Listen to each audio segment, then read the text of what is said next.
Halo, kami dari Marin Maju Mandiri. Hari ini kita akan membahas lebih dalam tentang gas detektor, yaitu multi gas detektor BW Microclip XL.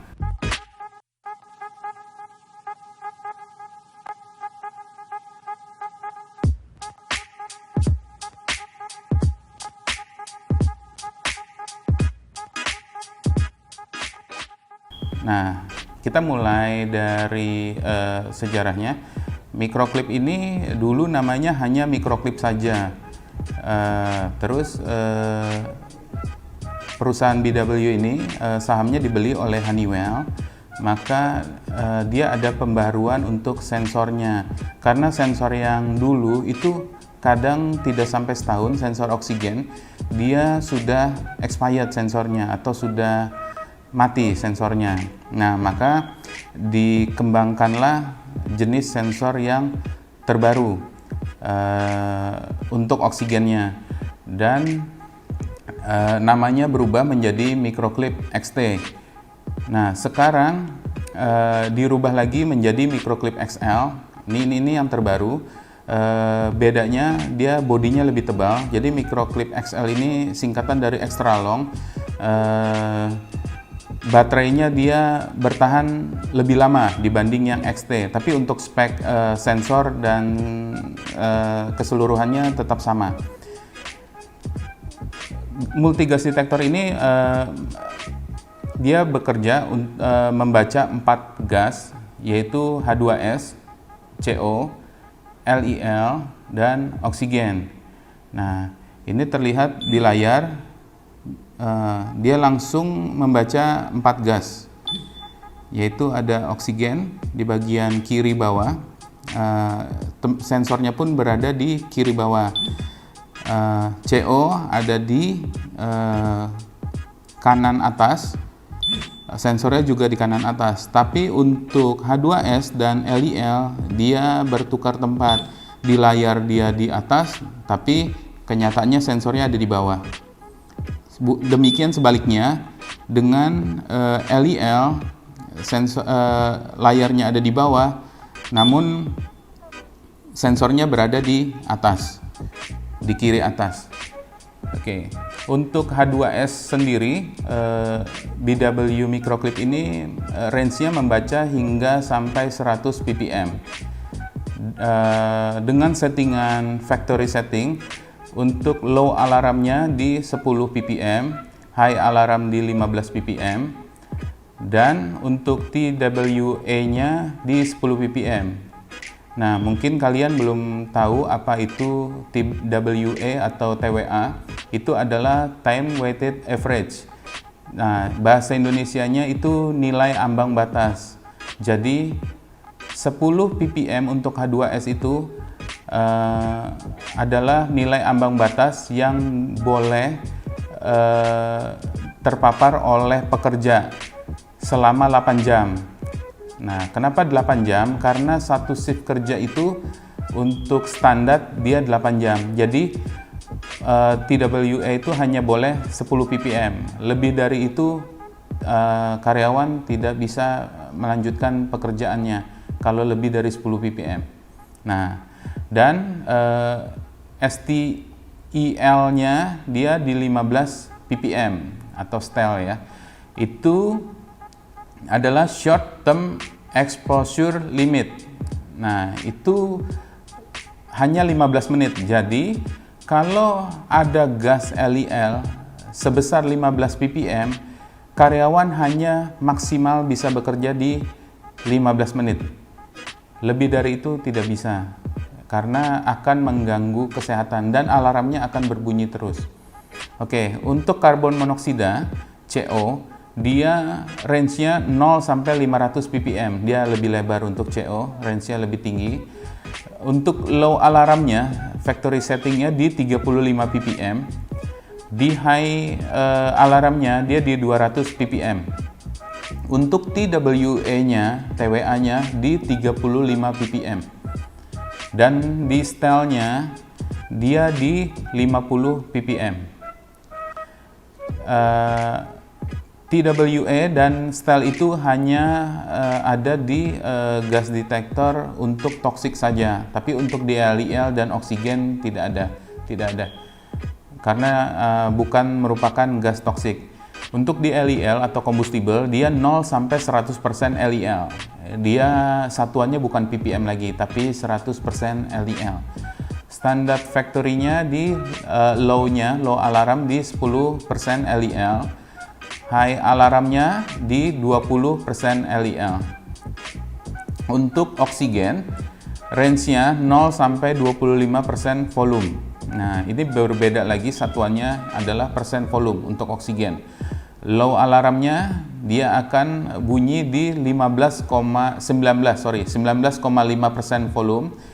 High alarmnya di 23,5% volume. Nah, alat ini adalah sistemnya difusi, jadi ambience gas yang ada di sekitar kita saat kita membawa alat ini akan tertangkap masuk melalui 4 lubang ini dan akan dibaca oleh sensor dan diterjemahkan ke display yang ada di layar depan. Alat ini sudah IP68. Artinya alat ini sudah bisa underwater sampai kedalaman 1 meter apabila tidak sengaja terjatuh ke dalam air sampai 1 meter selama 30 menit. Alat ini masih bisa tahan karena dia IP-nya sudah 68, jadi tahan debu dan air. Untuk sertifikat EX-nya, alat ini sudah ES, di belakangnya sudah banyak keterangannya. Dia sudah EXIA. Jadi ada beberapa pertanyaan. Apabila alat ini casingnya misalnya rusak atau bolong, apakah cukup aman dipakai ke dalam hazardous area? Jawabannya ya. Alat ini sudah sangat cukup aman karena dia EX-nya bukan EXD, melainkan EXIA. EXIA itu lebih tinggi levelnya dibanding EXD. Kalau EXD itu hanya casingnya saja yang explosion proof, tetapi kalau EXIA, seluruh komponen di dalamnya, di mainboardnya, dia sudah EX, jadi sangat low wattnya atau currentnya itu sangat rendah gitu loh. Jadi tidak mungkin mengakibatkan panas yang berlebih yang dapat mengakibatkan kebakaran. Nah, untuk perawatan alat ini sangat mudah, yaitu kita harus selalu membersihkan keempat filter yang ada di permukaan ini. Ini namanya hydrophobic filter. Jadi filter ini hanya bisa dimasukin gas, tapi air dia tidak bisa. Makanya namanya hydrophobic filter. Kita harus selalu membersihkan.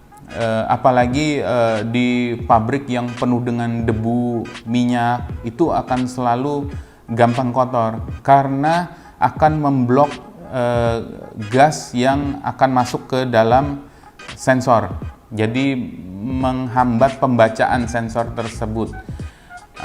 Dan kita untuk charge-nya kita mengecas seperlunya aja. Untuk standar di manual dia tidak boleh lebih dari 6 jam karena baterainya sendiri sudah menggunakan baterai lithium.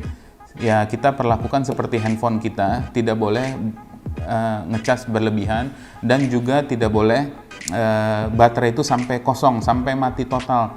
Dia tidak boleh, karena baterai lithium sifatnya seperti itu, tidak boleh kosong sampai 0%.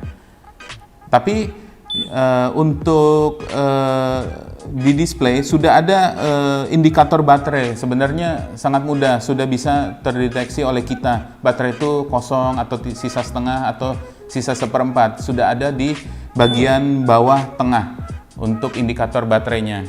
Nah, dan yang ketiga, karet di sekeliling ini tidak boleh rusak karetnya, karena yang membuat kedap air ini adalah karet di sekelilingnya ini harus benar-benar rapat itu. Dan saya ada contohnya. Nah, seperti ini karetnya sudah rusak. Ini kalau terkena hujan atau jatuh ke dalam air, pasti sudah masuk air ke dalam. Ini harus dihindari keadaan seperti ini. Ini karetnya semua sudah rusak karetnya. Nah, pencegahannya untuk di kita, biasanya kita kasih solusi untuk alat ini bisa bertahan lebih lama, lebih awet. Karena dia bahannya karet, jadi karet ini ada umurnya dan berwarna kuning. Dia memang akan sangat cepat kotor. Nah, kalau pembelian di kita, biasanya kita berikan solusi, yaitu kita akan include-kan dengan soft case-nya. Memasangnya cukup mudah. Jadi hanya ada 2 klip kancing. Nah, jadi untuk warna kuningnya tetap terekspos dengan terang, dan ini kan alat safety jadi memang harus berwarna kuning, tapi bagian yang kita genggam ini berwarna hitam, jadi sudah sangat tahan kotor dan sangat gampang dibersihkan apabila di sini terkena kotoran. Tetap ada lubang 4 untuk keperluan gas masuk ke dalam sensor, dan ada lubang di sini untuk suara. Alligator clipnya tetap berada di luar casing. Charger juga Anda tidak perlu repot untuk membuka-buka casing lagi, bisa langsung charge di sini. Nah, sistemnya dia plug begini, charge-nya. Ini adalah kaki untuk Indonesia, tapi apabila beli gas detektor di luar negeri, biasanya dia dapat kakinya yang gepeng, ya, Singapura atau China kaki 3 gitu. Untuk Indonesia standar kaki ini. Dan perawatan yang lebih fatal lagi yang harus kita lakukan adalah apabila di sini kan ada indikator sensor oksigen. Apabila indikatornya sudah error, itu harus cepat-cepat mengganti sensornya, karena sensor oksigennya itu untuk oksigen biasanya gas detektor itu jenisnya electrochemical, jadi dia seperti aki, jadi 2 tahun sekali dia akan expired untuk oksigen, dan apabila sudah expired dan kita tidak ganti, maka cairannya itu di dalam sensor itu, electrochemical tersebut, dia akan bocor, keluar, akan leaking, dan akan merusak sensor yang lain. Jadi sensor yang 3 sensor lainnya tidak kenapa-napa akan jadi rusak. Bahkan lebih fatal lagi, akan merusak IC-IC yang ada di mainboard. Biasanya dia akan berkerak berwarna biru. Jadi penguapan dari electrochemical tersebut cukup keras dia ininya, hawanya. Dan satu lagi, jangan dijemur terlalu lama. Misalnya kita menaruh di dashboard mobil terjemur, atau di pinggir jendela, di side, di pinggir jendela. Tapi saat kita gunakan ya tidak apa-apa. Tapi untuk penyimpanan harus dijauhkan dari matahari, karena sensor electrochemical tadi itu apabila terkena suhu yang cukup tinggi seperti terjemur matahari, dia akan lebih stres dia electrochemicalnya. Jadi lebih gampang rusak atau memperpendek umur sensor itu. Nah, yang perlu kita hindarin adalah membolongin filter. Saya sering mendapat barang servis, filternya sudah bolong. Nah, itu akan mempengaruhi waranti di BW-nya. Jadi sebisa mungkin filter ini tidak boleh ditusuk untuk dibolongin. Mungkin para pekerja menganggap akan lebih respon time-nya akan lebih cepat apabila filternya dibolongin. Sama aja, tidak ada pengaruhnya. Malah akan mengakibatkan bocor air apabila dibolongin filter.